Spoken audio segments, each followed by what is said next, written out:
Hello, everybody. Welcome back to Sup Talk Radio. Another great evening to be had. My first guest is no stranger of the show. He is a competitive powerlifter, personal friend, and owner of Paw Power Nutrition. Eric Schwartz, welcome back, my friend. What's up, guys? How are you? Happy My to be here. next guest is also no stranger to the show. He has been competing for over 35 years. He is an IFBB professional bodybuilder.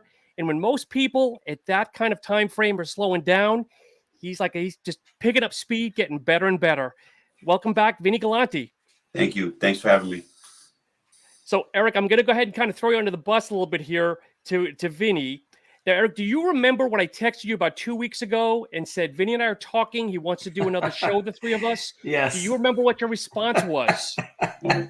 Well, word for word, no, but something like, are you crazy? I'm not getting back on a bodybuilding stage. But the reason why I said that is because, remember, you were talking about doing a comeback. Yep. And you had mentioned to me, well, let's do one together. And I was like, yeah, I'm not ready for that. So, Vinny, after the test stuff, he says, oh, really? Is he going to diet and do the cardio for me? I was saying that about you. Cardio sucks. Yeah.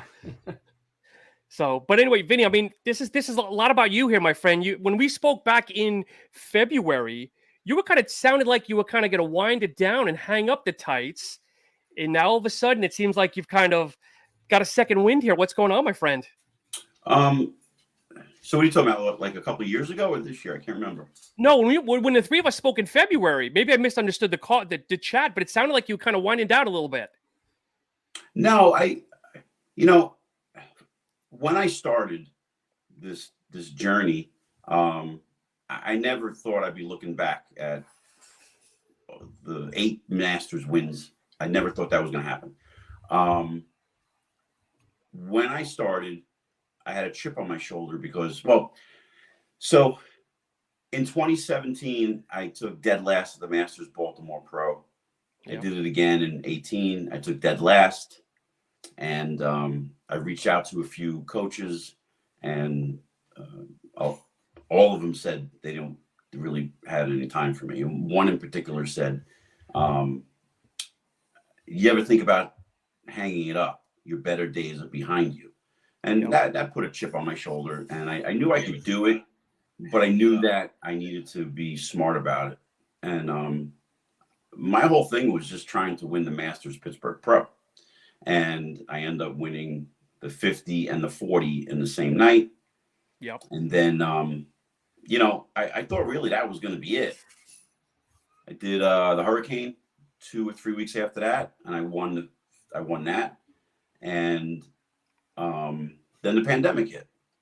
Mm-hmm. And I was enjoying myself. I was training. And when the pandemic was over, and then last year there was all of these new, I'm talking about in 21, the schedule had I think 9 extra Masters Pro shows.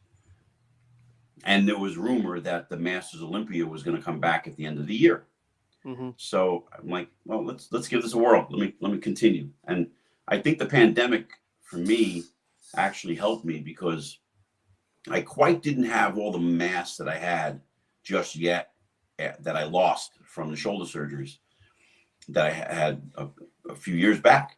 And so that time training without dieting, I was able to put my size back on, and I set my sights for the Masters Baltimore Pro and the Legion. And so I ended up winning the 50, the 40, and 35 in Baltimore. And then in the Legion, I took second place to Rusty Jeffers, which was awesome. Awesome to stand next to him because he's a guy that, I always saw just in the magazines. And he was a gentleman. He was great. I'll admit, I think I missed my peak just a little bit. I came in good, but he came in a lot better, and he deserved to win. And now here we're looking at, I got I took 5th in the world this year. I took the Tampa. Well, I was the only one in the Tampa, so I can't really say it was a great. You won win, though, but I won, and I was just like, nah, I can't end the year this way. And I had an injury, another injury. I dislocated my knuckle, and it was difficult training. And that's not an excuse, but that was my excuse. So then I continued my prep for another 8 weeks, and I went to the Daytona Pro, and I won the over 50 there. So I got 8 wins under my belt. And, if I quit, wow, I wouldn't be looking back on that and looking forward to the Masters Olympia. It's going to be, I hope I'm able to get invited to it. It'll be awesome. But I thought you announced something that said you had qualified for the Masters, though. No, So they said something out there said that there was another video that came out with Dennis James, Chris Cormier, and I can't remember the other guy's name. He was the actual MC for all of the other Masters shows. And at one point they said, get a win, you win and you're in and so I won. I've won, and so I'm in. But will I be invited is a different story. Meaning, are they going to pay my airfare and hotel to go, or is that coming out of my pocket? If it's in Bucharest, Romania, I was just checking the flights. It's expensive. It's like $3,000 a flight, for the flight. Yeah. So I don't have any. Today I don't have any sponsors. I'm doing this all on my own. But I'm enjoying it. This is something it's snowballing into something bigger for me. And I don't want to sound too corny here, but I'm getting a lot of feedback from guys over 40 and 50, giving them inspiration to train, get back in the gym. And so that in itself is rewarding, and having positive feedback. It's a great thing. At 55 years of age, I'm doing this, but I've had to change my whole game plan. I mean, the whole entire way I train is completely different too. What meaning? What, Vinny? Like, what's that? Meaning what? Like how? So, I need a long warm up. I need a longer introduction into what I'm going to do as far as what guys call today a top set, my last set or two. So I developed, I just stumbled onto this, where I used the same weights that I've always used, but instead of using the same amount of reps I've always used, because I get burnt out quicker. I don't recover good. So I stay on a 5-rep program with almost everything. So let's say for leg press, I'll work my way up to say 9 plates on each side, but every set leading up there is just 5 reps.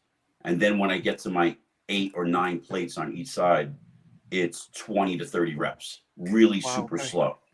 And it's 1 or 2 working sets. And I've been complimented that my legs have gotten bigger, and I look different. I'm a different version of what I was.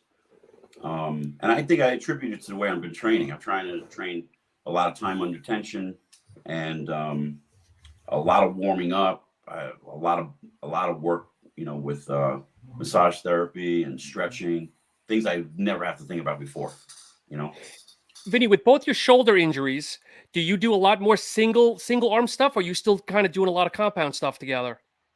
I do compound stuff. I'll do a reverse easy bar curl, a reverse easy bar overhead press. Okay. Instead of a press with a barbell. It's very difficult. I do barbell presses, but it's very difficult for me when I'm doing a barbell press. It's more difficult than doing a dumbbell press for me.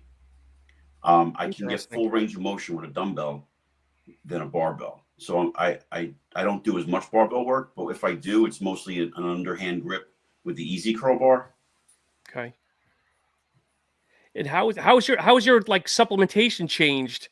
When I mean supplements, from what you did years ago to now, are you taking more stuff? Are you taking, as all of us get older, 50 years old, we're all in the 50s now, and it opened to Eric too. Like, have you added more things to fish oils? Do you find yourself using more joint formulas? Or is things still the same with you? Yeah, pretty much. I have a little endorsement deal with G Code Nutrition, and Yep. I get all their stuff. And I just Good use bros their over stuff. there. Good bros, great Yeah, products. yeah, great products. I just make sure that I train smart. That's the most important thing. I never been one to say I'm taking this or taking that, and that's going to get me through it. My nutrition's on point. My training is on point. My recovery is on point. I take my recovery more serious than I've ever have. I don't I don't buy into the no days off. I think that's complete bullshit. I think that's you know everybody on social media needs a selling tool. They need something to sell, right? So they have their methods or ideas or whatever, and you pound your chest and you go no days off and you act like a big shot. And the reality of that is like a lot of 16-year-old kids buy into it, and guys who've been training for 20, 30 years know better. I took a lot from John Meadows. I would watch all his videos. I took a lot from Seth Feroce. Okay. I'm butchering his name up.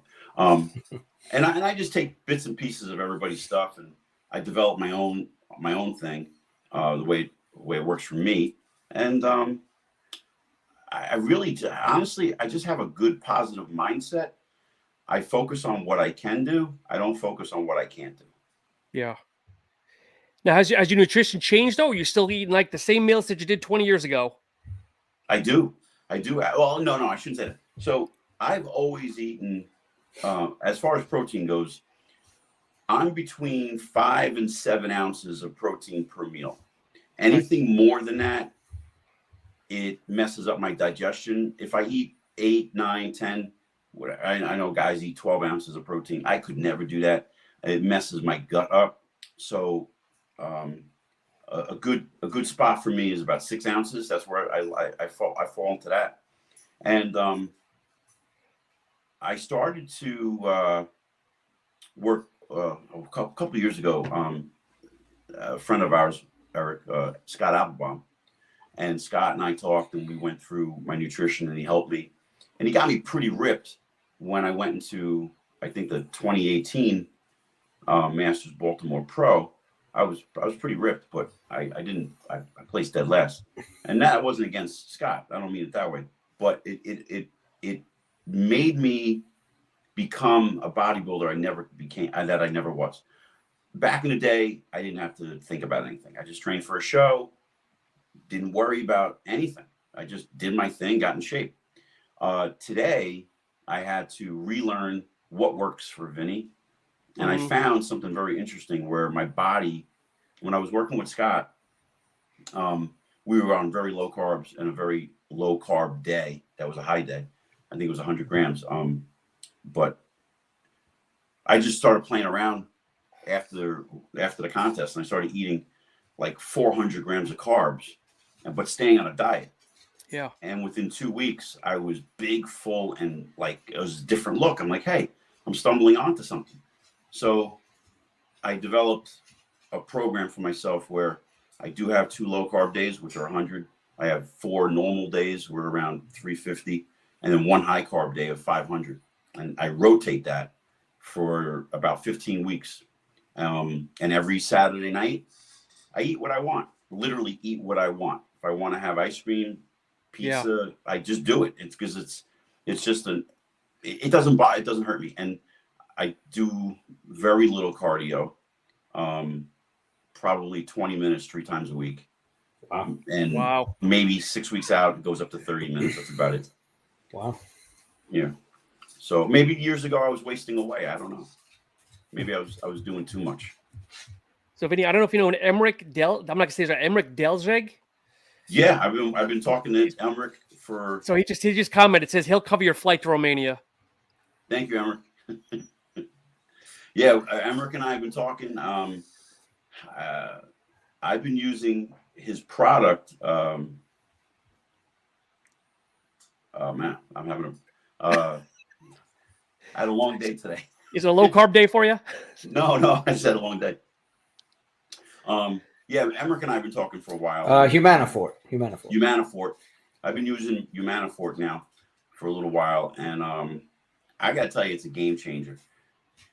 I am able to recover by using Humanifort faster than I've ever recovered.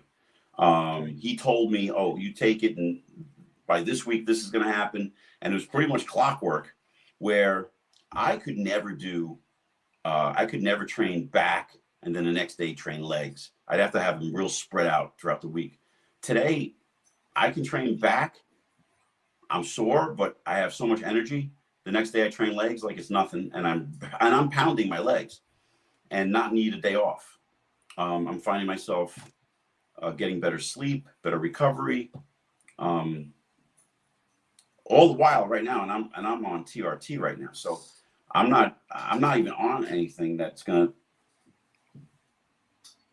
make me train that way.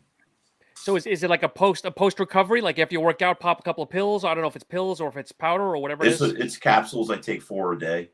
Okay. I take one when I wake up, one before training, one after training, and one before sleep. It's not designed to give you energy like a pre-workout. Yeah. It's just to give you energy that your body can recover. But I can't go into the scientific part of it. Emmerich you'd have to get Emmerich on the show. He's interesting. He's great to talk to.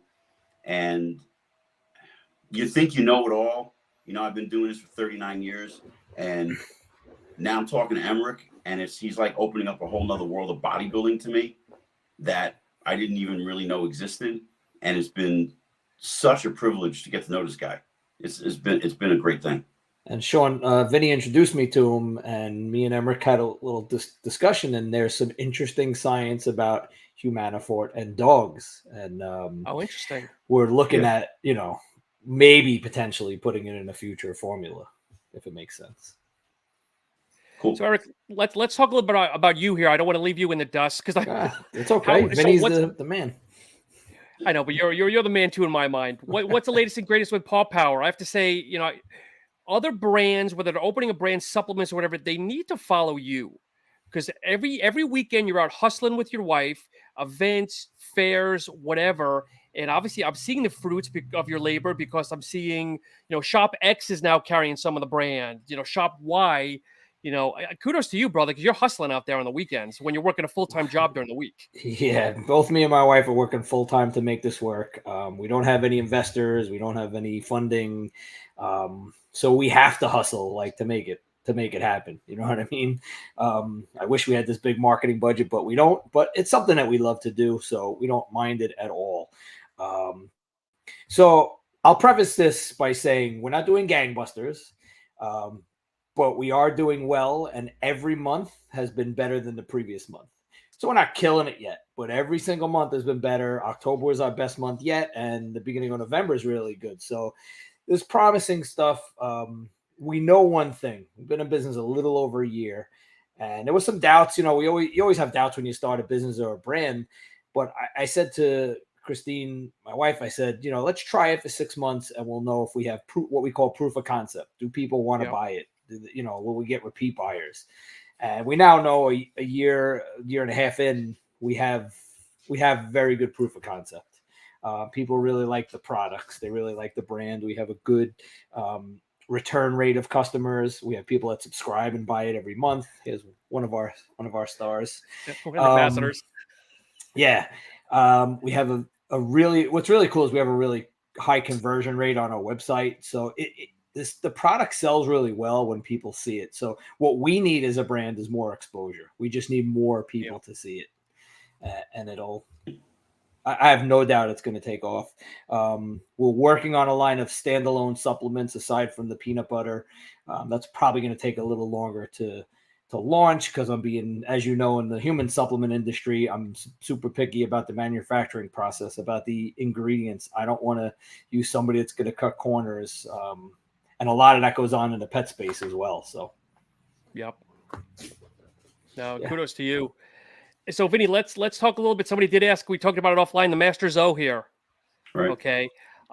In a real world, I mean, what are you hearing Is there anybody that said to you offline or on the record saying, Vinny, I'm doing it? Or is anybody that you want to kind of share? Well, I know Darren Charles announced he was going to do it. I heard Tony Pearson was talking about doing it, which would be, oh my God, if I could stand on stage with Tony Pearson, I was like, wow, that would be so cool. You know, and a lot of these internet guys are, you know, they'll pick names from the 90s and 2000s that they can come out. Guys aren't going to do it. You're not going to see Jay Cutler do it. You're not going to see any of those big names because, one, I think when you stop competing, it's very hard to get back into that mindset. And if it's not a prize money like the Olympia, these guys are not going to come in. And, you know, I don't know what the prize is going to be for first place. Could it be $25,000, $50,000? I don't know. Yeah. But with saying that, even if it is $50,000, you know, these guys they're not going to come back for it. Maybe you'll see David Henry. Maybe you'll see guys like that jump in it. Eduardo Pereira. Maybe. I don't know. I don't think what about a guy like Dexter Jackson? I think Dexter is done. I think he's enjoying retirement. You know, he's healthy. He looks great. Looks fantastic. He's gotten his weight down, and he's very, very in shape with being smaller in that sense. You know, he's not a competitive bodybuilder anymore.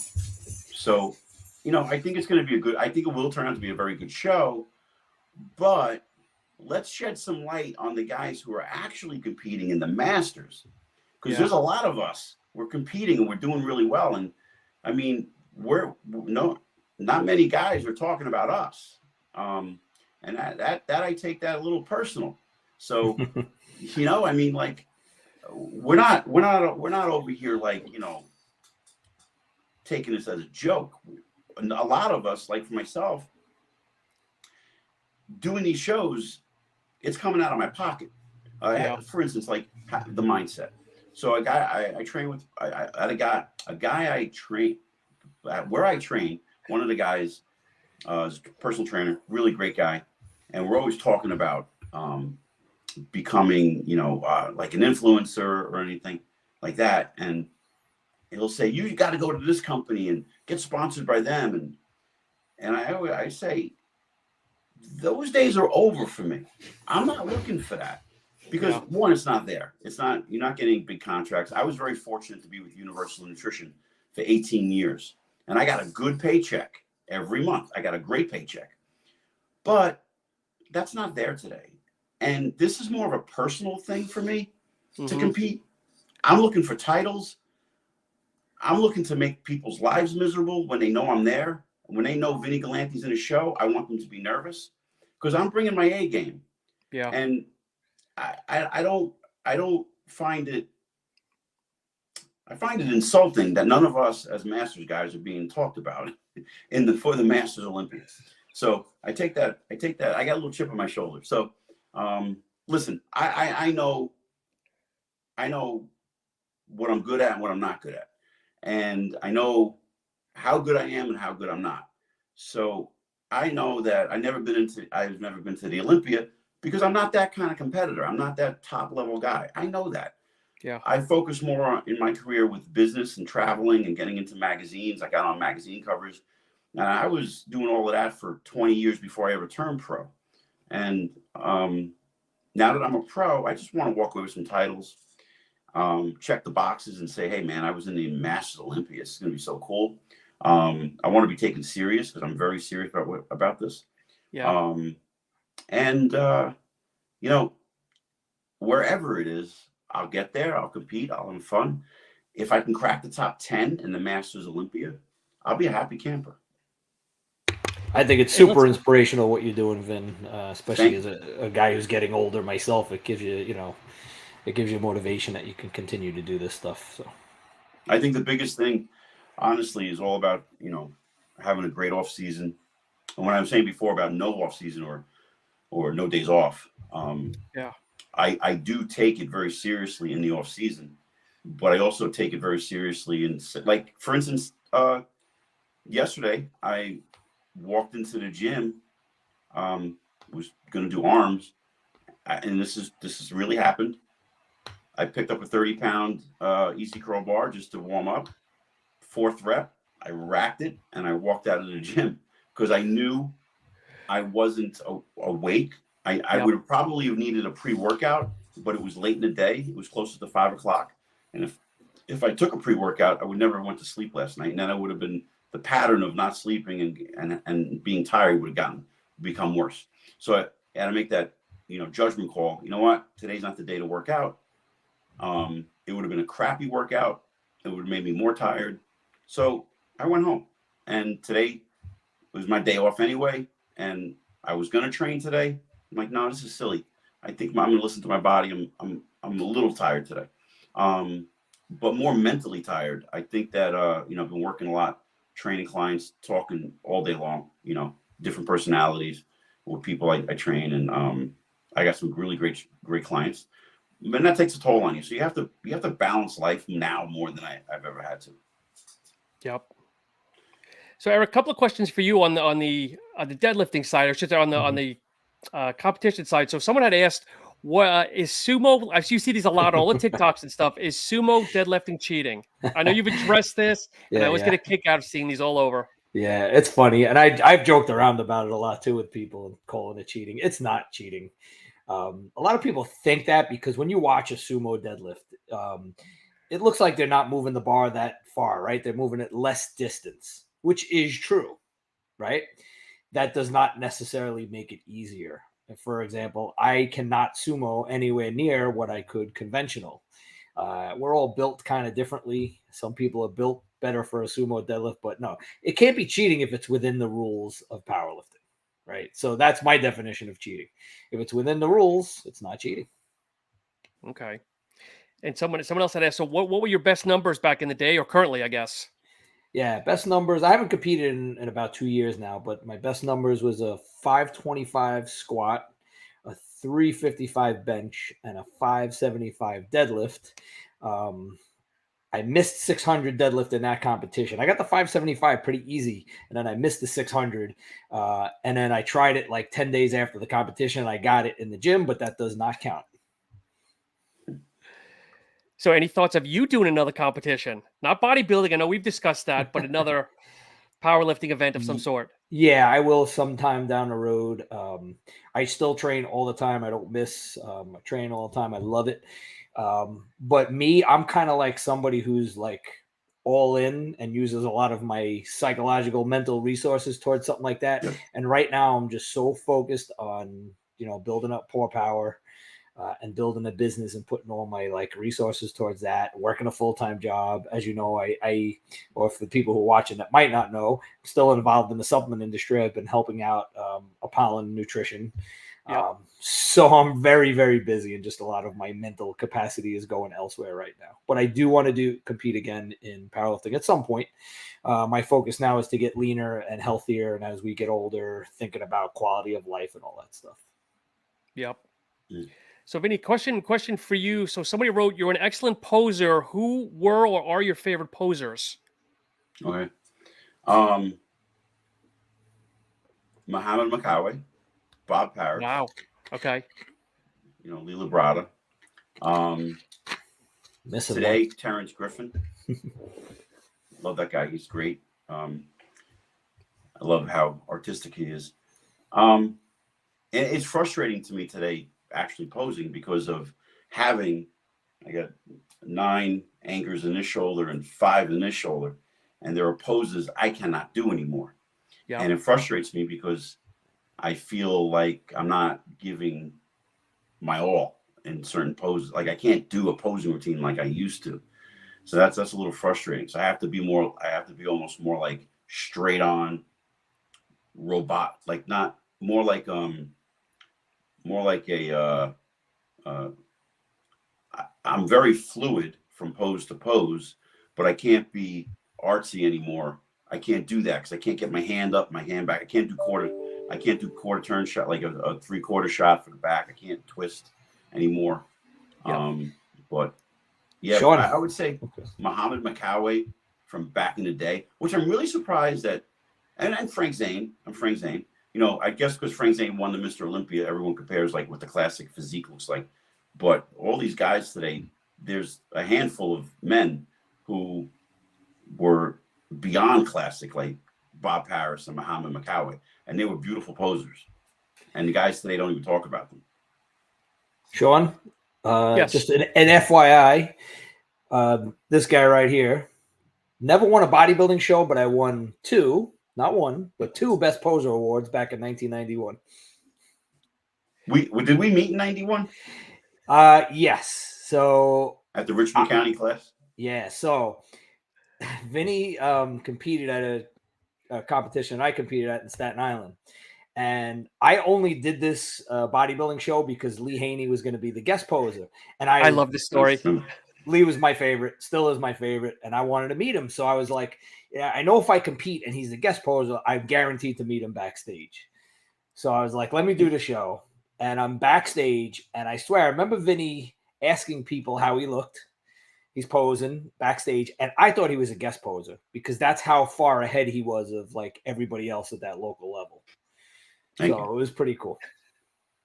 Yeah. So the question is, was your posing routine Lee Haney's posing routine? No, the guy that I emulated for posing was not Lee Haney. I don't know. It didn't jive with me. Sean Ray was the guy that I emulated. And to me, he's one of the best posers. And I emulated his style. Go ahead. I was gonna say, do you feel it's a lost art form? Because like you don't get judged. I know years ago there was a judging percentage, if I remember correctly, of it. They did away with it, and now it seems like it's a lost art form. People just come out, AC/DC, boom, boom, boom, and they're off the stage again. Well, listen, I did AC/DC plenty of times, but I actually did a routine to it. Wow.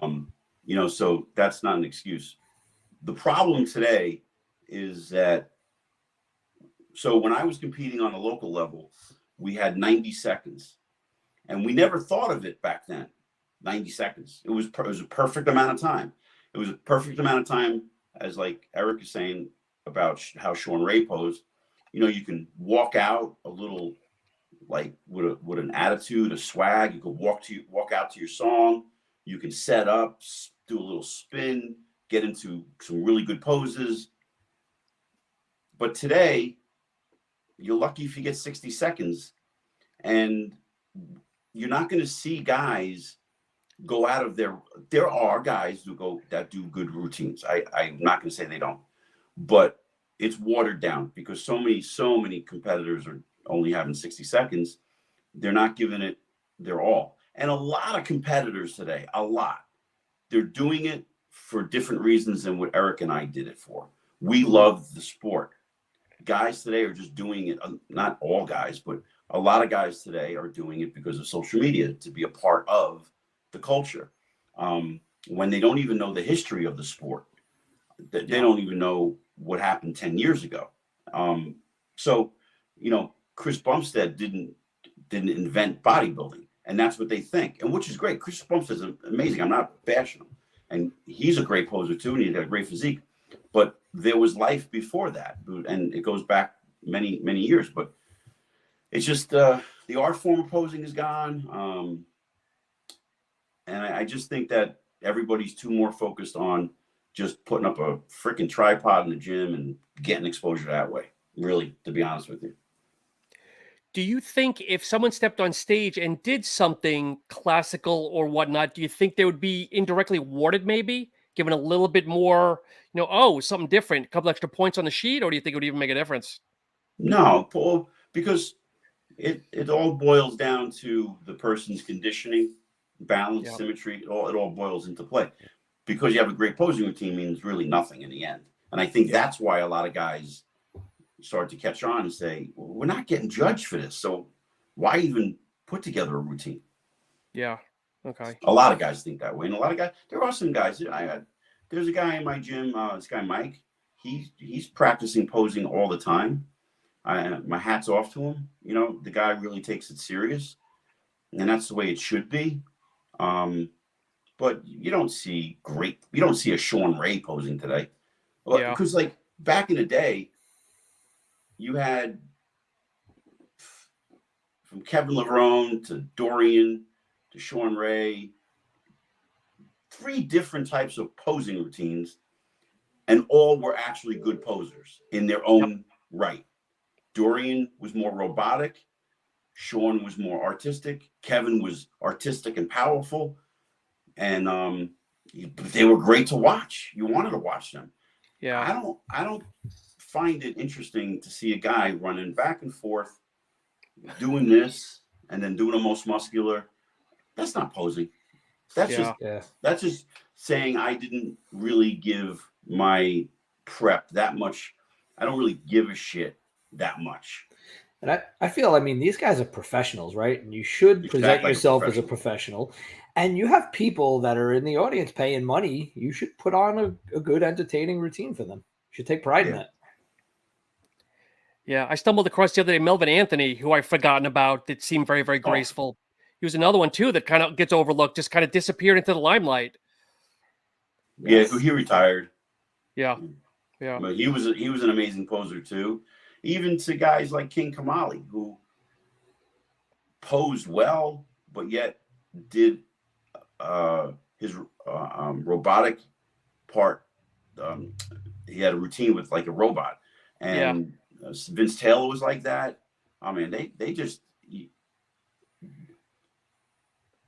they were entertainers and they were comfortable on stage. And I don't see too many people that comfortable on stage today. I think that's where it really boils down to. Yeah. Vinny, somebody had asked if you were 20 years younger, would you do, it should be the 212 Classic, or would you stay in the open bodybuilding division? Well, 20 years ago, we didn't have any of those. All right, but I think what they're saying, right? I think it's a great question. I think it's if you were 35 now with 30 now, would you still be doing open or something different? No, I'd be doing Classic. If I was 35 years old and we had the 212 and the Classic division, and it was the way the physiques look today, I have a whole theory behind all of this, and I could tell you. So yeah, I would do Classic. I mean, my physique is Classic. I just can't make the weight class. I'm 5'6", on a good day, 5'6.5", and on stage at 198, 200 pounds. If I were to try to get into Classic, I'd have to get down 185 pounds. I don't have 15 pounds to lose. So that's never going to happen. In your prime, Vin, what was your stage weight? Well, or even now, I don't know. Are you competing higher now or are you lower now? I'm higher now. I'm like closer to 200, but I'm older. My waistline isn't as small as it used to be, and it comes with age. I know that. I'm not beating my head against the wall because I don't have that tiny waist anymore. I have a small waist, but I don't have that tiny waist. I still have a V taper. And I'm very comfortable with getting older. I really am. I have no problems. Listen, I shave my head now because it's freaking falling out. I don't care. It doesn't bother me. It never has. But Classic would have been me. So, Vinny, a gentleman I know, and Eric might know, Garage Gym Homie. He's a very popular YouTube reviewer. I just looked Vinny up. This guy's a freaking legend. Looks ripped as heck. He is, man. He is. You know what it is, too? When I decided that I was going to go full throttle with this, I had to make that decision of, do I want to go to that crazy place? And everybody who competes that has been ultra shredded and ripped and miserable, you know what I mean when I say go to that crazy place, that place where you're just in your zone for 12 weeks and you live, eat, sleep, bodybuilding. And I shut the world off for 3 months. And if you're not willing to do that, then don't think about standing on stage next to me, because I'm doing it. And if whoever beats me, they did a little more homework than I did. So I'm in this full throttle. I know I have just a little time left, and I want to make the best of it. And I'm happy that I'm inspiring some people along the way. I get a lot of DMs and messages every week from people, and that makes me feel like I'm doing something right. I'm on the right path. Vinny, I want to ask you a very respectful question, okay? Sure. You were chasing your pro card for many years, okay? Right. What kept you focused to keep going and not just, say, fuck it, I'm out? Because I'm sure there's a lot of people like yourself that are chasing. What kept you motivated going back, many years ago? I'm wired that way. I don't know. I mean, it's like, how does Tom Brady do what he does? He's wired that way. You can't say, hey, I'm going to have my kid be the next Tom Brady. It doesn't happen. When I competed in the nationals on the national level, I won the Junior USA in 1992, and went out to California, and I had just a little touch of like here and there, a little photo shoot, and being at Gold's Gym in Venice. And I'm like, I want this. This is cool shit. And then I trained for the USA the next year. And I remember having a conversation with Sean Ray. I think it was 2 weeks. I don't know, maybe the week after the USA. I was in California doing photo shoots, and maybe I have my timeline wrong, but I remember Sean Ray saying to me, you can milk this title for about 4 years and look at this as a business and do your homework to make friends with all of the photographers. So every year I would do that. I'd have a plan. I'd go out and shoot with all the photographers, because back then it was free. You just shot, and they would try to sell the pictures to the magazines. And so I looked at it as a business. And then, I was in the nationals I won the USA in 93. And then from 94 to 2005, I was in the NPC nationals, placing 3rd to 5th. I never took 2nd or 1st. I took 3rd to 5th, 3rd, 4th, 5th, 5th, 4th, 5th, 3rd, 2nd. Yep. No, never 2nd, back and forth. And then 9/11 happened, and I took 13th. Okay. And I shouldn't have competed. It was like, crazy. I was done. That was it. I decided I'm going to open up a business, and a few years went by, and I never thought I'd step on stage again. I was really happy. And then just, I thought, let me give this a shot. Let me give it a shot one more time. And it was 2007. Wait, I got my years wrong. I can't remember. It's going back. So, but it was 2007. 2008. I did the Masters Nationals, and I was 41 years old. And all I wanted to do was do the Masters Nationals as a warm up, come on strong, let the judges see me, and then get to the Nationals in November and have momentum going into the contest. Sure. That was my mindset. Well, everything changed. I win the overall, and I can't remember who said it. I don't know if it was Jim Manion or Steve Weinberger. And they said, what's your first pro show you're going to do?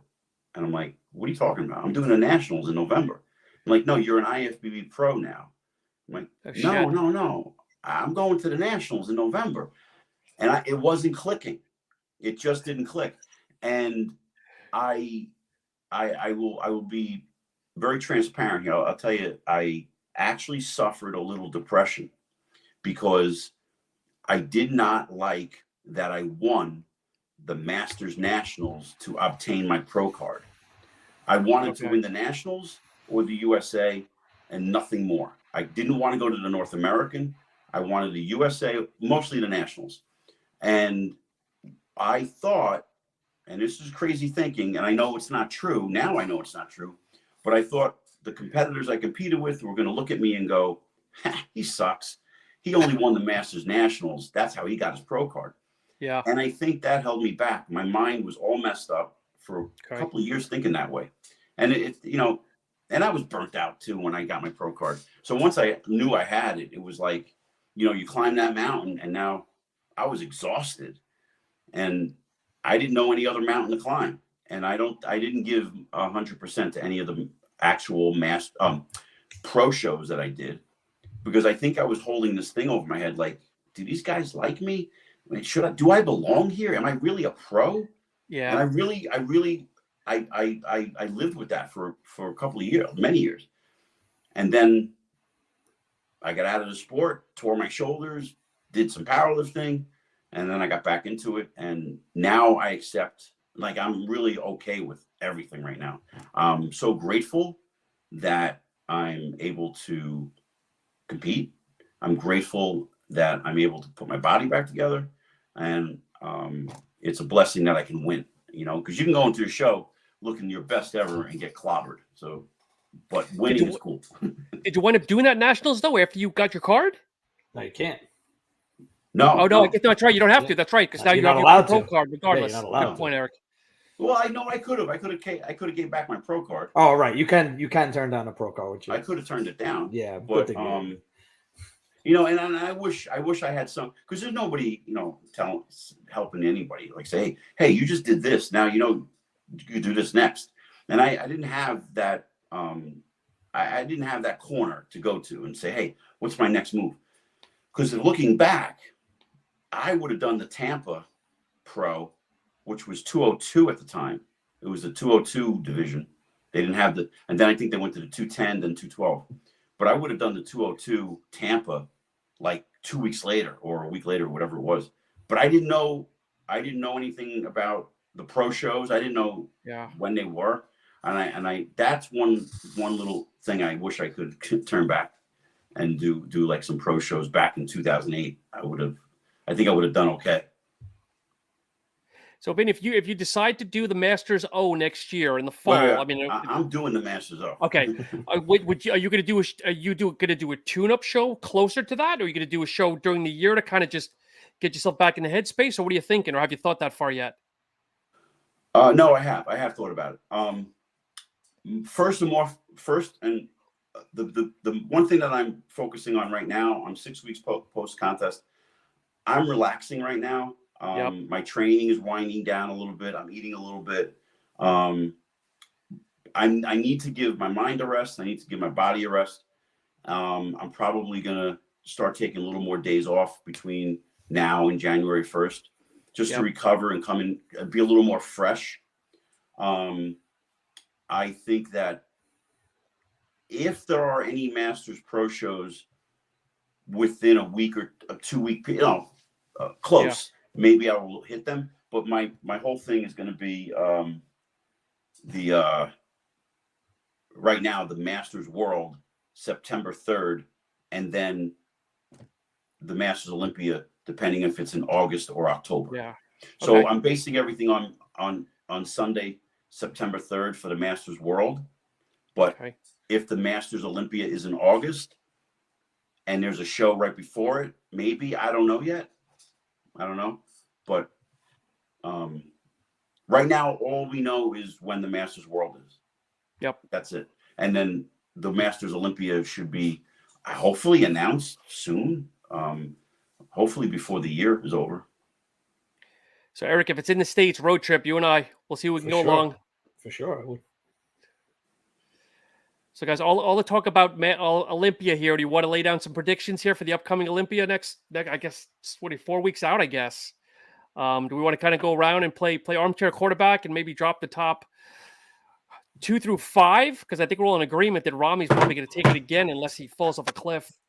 I think it's a very tough lineup, but I'll let Vinny go first. Well, it's going to be interesting to see if the powers to be allow Sean Clarita to compete in both. That would be cool. I think if they do that, they're opening up a can of worms for anyone else if they win a 212 in an open. So they'd have to let everybody do it. But I'm cheering. I'm rooting for Sean. He's a local guy, and he's one of my inspirations.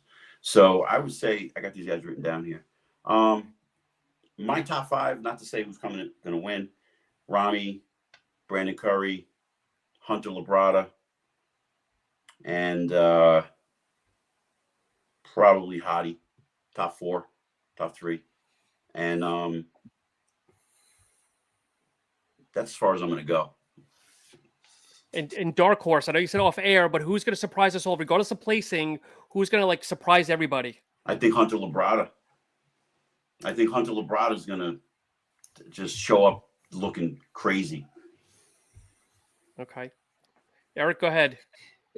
It's really tough. Like, I was looking at these guys, I wrote down some notes, and it's a tough top 5. I do think, like you said, I think Ramy, unless he comes in really off, it's his show. He just outsizes everybody, and he's got, he won last year.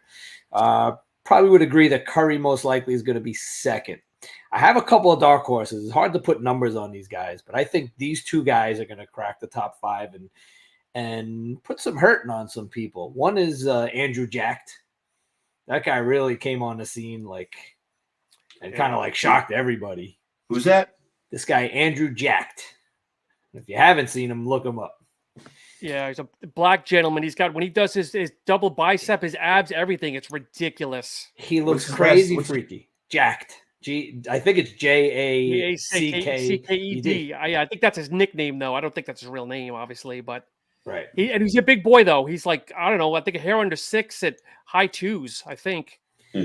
He looks pretty crazy, but again, a guy like that, you got to kind of see him up against the best of the best. We'll see how he does. This guy, I think, is going to crack the top 5 and knock some people down, and it's Derek Lunsford. Derek's physique is crazy. The only thing really going against him might be his height. Everything else on him looks pretty nuts. So, and he doesn't have the restrictions of the 212. So I'm super curious to see how he's going to look. I agree with Vinny that I think Hunter's going to do some damage in there. You also got Nick Walker and Hadi. I think that these guys are all going to be fighting for the top 5. So I think it's a very, very tough Olympia. Yeah, I kind of agree to disagree. I mean, I like Brandon, but I think it's Bonac here. I think Bonac is not going to win, but I think Bonac is going to do some damage as well. Forgot about him. I totally forgot doing some damage. I also like Samson Duda. I don't know if you guys have seen him, but he's another beast also that's trained by Milos. I think he's going to crack top 5. Bonac took 6 last year. I'm just looking at last year's finish. Yeah, and he was second at the Arnold, I believe, this year. Ian Valaire. He took 7th last year. I just saw Akeem Williams the other day, and he's friggin' massive, like tremendously massive. James Hollingshead could push his way in there. It's a tough show. Yeah, we've got Gentleman Blessing. I don't know if he's going to go deep, but I think he's going to be top 10. Yeah, I like Blessing. I don't know how he's going to do against the bigger guys in there, but yeah, he could give some people a run.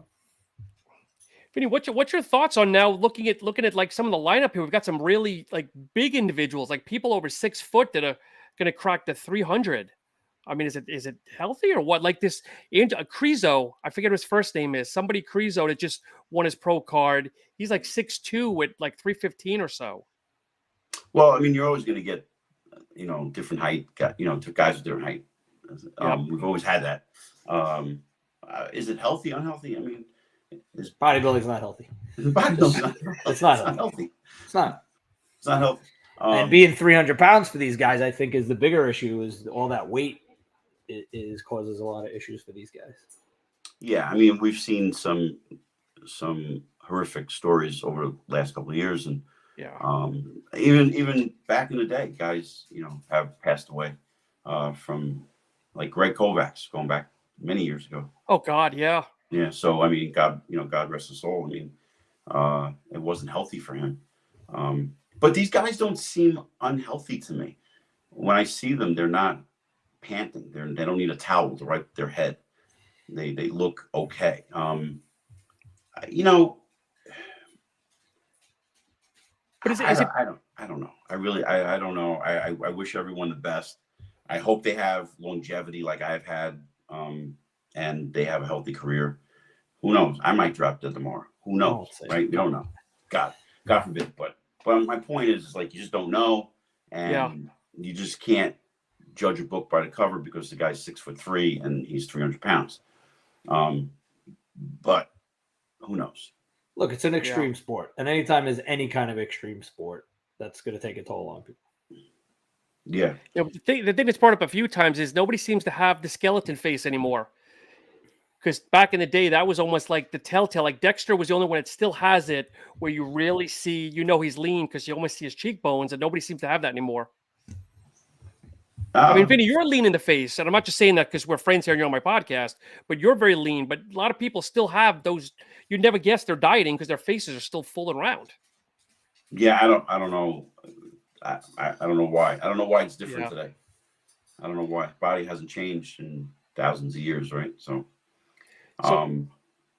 here's an interesting question. And Vinny, since you're a competitor, I don't know if you want to comment or not. Sup, guys? Paw Power is very intriguing. Have one rescue an 8-month-old bully. Vinny is a beast. Curious to your thoughts on the Manion scandal. Seems to be a big deal. I don't know if we want to open that can or just kind of let it be. I don't think Vinny should talk about it. No, that's why I don't want to put Vinny on the spot. But my understanding is it's been going on for years, and it's just interesting that it's finally coming to light. That'll be my that's kind of my take. It's kind of like we heard about this stuff. We kind of knew it was happening. That doesn't make it okay. That doesn't make it right.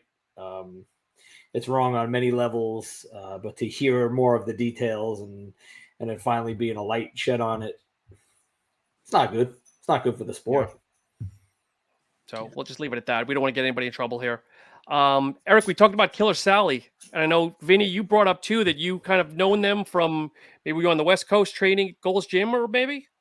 Yeah, I was out there quite often. And, I didn't hang out with them. I just was in the same gym with them at the same time and would see them. And, when I was back home and I heard that she killed him, I wasn't surprised. I wasn't like, oh my God, they were such a nice couple. What happened? It wasn't like that. It was like, oh shit. Wow. Yeah. Okay. It was not surprising at all. So Eric, I know we talked offline, but what did you think of the overall show, I guess? The show is super intriguing. I mean, I remember the story back in the day, and we didn't have the internet and social media, so it was whatever we read in like Flex magazine about it. The show is very, very intriguing. Sheds a lot of light on a lot of things that go or went on in the industry. That some of it probably still goes on today. I think anybody who's into this industry and into bodybuilding should watch it. It's so interesting because I'm very torn. The show, it doesn't really. It's a documentary, right? So it's not a story. It's real true. And, and Sally tells her side. She just got out of jail. But I'm torn on whether it was self-defense or not. And I guess that's kind of was the way they told the story and the narration of it. I walked away. I don't know if other people did, but I walked away not being sure. Obviously there was stuff going on, right? There was domestic abuse or whatever. Did she have to kill him that night? I don't know. Obviously, we'll never know because we weren't there. Was that her only choice? So many questions, but it's very, very intriguing show, and anybody in the industry should watch it. Yeah. So, guys, now another question here. Rate your top 4 Mr. Olympias of all time. Oh, wow. Go ahead, man. I know, Eric, you're number 1, but I'm curious to see what your 2, 3, 4 is. I guess look at the physique and not what they've done for the industry. Look at the overall body that they have. Okay. Top 4? If you're top 4, top 5, we can whatever number you want to throw it out. Wow. Okay. I would say number 1, Lee Haney. Number 2, Frank Zane. Number 3, Dorian. Number 4, I don't even know. I got those 3. Those are my best, my top 3. Lee Haney, Frank Zane, and Dorian. Because I like all 3 different training styles and all 3 different physiques. There's a lot of other guys that I think should have been Mr. Olympia but never made it. But I mean, no one comes. I don't even think Dorian comes close to Lee Haney's back. I agree. Yep. I not even close. Maybe different texture of skin because it was a different era. And obviously no one can touch Frank Zane's aesthetics. He stayed true to who he was. And Dorian pushed the envelope. I mean, it was just, I don't know. Dorian inspires me. I love the way he trains. I love the way he trains. I don't know. That would be my top 3 right there.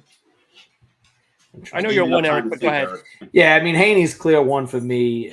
Just to reiterate, there have been bigger Mr. Olympias, but I don't think there's been anybody better. And the one thing that Lee did is he was kind of like a mass monster before there were mass monsters, but he kept a tiny waist and tiny hips. And like Dorian was bigger and Ronnie got bigger, but their waists also got bigger too. So Haney's my clear number 1. After that, I've got Ronnie in his early Olympia days. So like 98, 99. At some point, he started to get a little too, again, thick in the waist, but I liked him. You know, I was there at the 98 Olympia in person. It was in New York at Madison Square Garden, which was super cool. So, and everybody thought Flex Wheeler was going to just walk away with it, and he didn't. So I like early Ronnie. I do have Arnold up there. I still think his prime Mr. Olympia physique is something that we all have kind of like aspired to be, his shape and everything. And then I got Jay Cutler up there also. And maybe it's partly because I like Jay as a person too, so it's kind of hard for me to separate, just the physical aspect of it. I don't have Dorian Yates on there, and I know Yates is super popular, and I know a lot of people like him. I was not a fan of his physique. He was very big. He got very hard, but I did not like his shape. Was not a fan of his. It makes you wonder, though, because obviously we're showing our age here with all of us. Lee Haney, number 1. Lee retired when he was 31 years old. Wild. Most of the Olympias are winning their first title into their 30s, if not late 20s, if not 30s. That if he would have kept going, if he would have did 10 plus, like going into his 30s, or I guess the big question is if he knew Dorian was nipping and he said, "That's it, I can't compete with Dorian." I met Lee. It was like one of my highlights in my career. It's a couple of years ago. I'm getting on an elevator. He's coming off. And he stayed on the elevator. And he got off my floor and we talked bodybuilding for an hour. And he was pretty candid. And he said what he had to do the year Dorian took second just to keep up with them. He couldn't continue his career that way. Yeah. And he decided eight is enough. And he's walking away. I mean, yeah, he didn't have a lot. And he didn't have anything to prove at that point. He won 8 in a row. He beat Dorian. What else did he have to prove? Right? Yeah. Yeah. And he was also coming off 90 is when they tested the shows. And there was a lot of people falling out because of the show. So I wonder if he was kind of. That was interesting. Something else. He was, he was like 15 pounds lighter than his normal weight in 90. All the guys were kind of like a little bit off. In 1990, right? Yeah. When they tested it in Chicago, yeah. Yeah. So guys, it's been a pleasure here. Is there anything else that we haven't covered? Or, otherwise I'll let everybody get back to the day. It's great catching up. Thank you so much, Sean, for having me on. Yeah, same here. Definitely appreciate it. Love chopping it up with you guys. So Eric, let people know where to find you, and then Vinny will let you close out where people can contact and find you. Sure. At Poor Power Nutrition. Anywhere, Instagram, TikTok, Facebook. And then Vinny, where can people contact you on Instagram and whatnot? On Instagram, Vinny Galanti _ and my website, mastersmuscle.com. Wait, I do have a question before we go. Is Vinny on TikTok? I am not. You need to be on TikTok, man. I need some young kid to teach me how to get on TikTok. You should get on it, bro. I have no idea. Jay Cutler's on it. You should be on there, man. All right, I'll get on it. Who out there wants to help me? I need help. Somebody contact me. Whoever can just teach me how to get on, improve my social media, TikTok. I'm open to listening. Message me on Instagram, Vinny Galanti _ Vinny, half your Instagram is you like doing different training and whatnot in the gym. You just need to take that and now put it on TikTok. It'd be very easy because that's what half the TikTokers are. Yeah, you can take the same. Do these 3 simple bicep exercises. Yeah, but I don't know anything about TikTok, so I gotta. You could learn it. We're not that old. But anyway, folks, thank you so much for tuning in. As always, follow me at SupTalk _ radio. Have a great afternoon. See you guys. Bye.